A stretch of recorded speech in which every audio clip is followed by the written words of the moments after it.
கிறிஸ்துவுக்குள் அன்பான கர்த்தருடைய பிள்ளைகளே, உங்கள் யாவரையும் ஆண்டவராகிய இயேசு கிறிஸ்துவின் ஈடு இணையற்ற பரிசுத்த நாமத்தினால் உங்களை ஆசீர்வதிக்கின்றேன், வாழ்த்துகின்றேன்.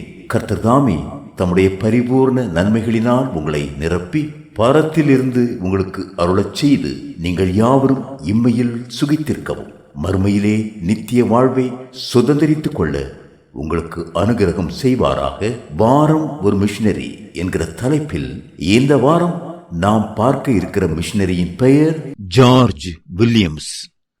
பிறப்பு 11/10/1821, இறப்பு 6/11/1905. ஊர் சோமர்செட், நாடு இங்கிலாந்து.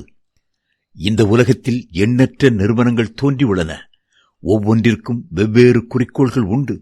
ஆனால் இயேசு கிறிஸ்துவை மையமாக கொண்டு செயல்படும் நிறுவனங்கள் மனிதருக்கு வளத்தையும் உலகிற்கு முன்னேற்றத்தையும் அளிக்கின்றன.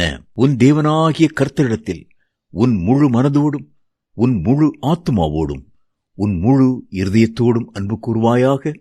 இந்த வசனத்தை அடிப்படையாக கொண்டு 1844 ஆண்டு ஆரம்பிக்கப்பட்டதே YMCA என்னும் அகில உலக கிறிஸ்தவ இளைஞர் இயக்கமாகும். ஜார்ஜ் வில்லியம்ஸ் இளம் வயதிலேயே மிகவும் சுறுசுறுப்பும் ஆர்வமும் நிறைந்தவராக கிறிஸ்தவ ஒழுக்கத்தில் வளர்க்கப்பட்டார்.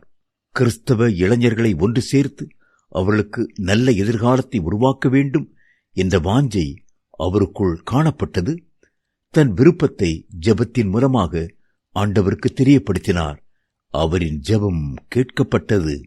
1844 ஆண்டு ஜூன் 6 லண்டன் மாநகரத்தில் மிகுந்த ஜெபத்துடன் YMCA என்ற அமைப்பை உருவாக்கினார். உலகத்தின் எல்லா பகுதியிலுமுள்ள கிறிஸ்தவ இளைஞர்களையும் இயேசு கிறிஸ்துவுக்கு நேராக வழிநடத்தி அவரை தங்கள் சொந்த இரட்சகராகவும் கடவுளாகவும் ஏற்றுக்கொண்டு அவரின் ராஜ்யத்தை விரிவுபடுத்த தங்களை அர்ப்பணிக்க ஒன்றுபட்டு பாடுபடுவதே இந்த சங்கத்தின் முக்கிய நோக்கமாகும். 1855 வருடம் இது பன்னாட்டு சங்கமாக உயர்வு பெற்று இன்று சுமார் 150 நாடுகளில் கிளை சங்கங்களை ஆரம்பித்து சிறப்புடன் செயல்பட்டு வருகின்றது. மனிதனின் உடல், உள்ளம், ஆவி ஆகிய மூன்றும் ஒன்றாக முழுமையடைய பயிற்சிகள் அளிக்கப்படுகின்றது. உலக அமைதி, உலக சமத்துவம், சமூக நீதி போன்றவை வளர வேண்டும் என்று முயற்சிகள் மேற்கொள்ளப்படுகிறது.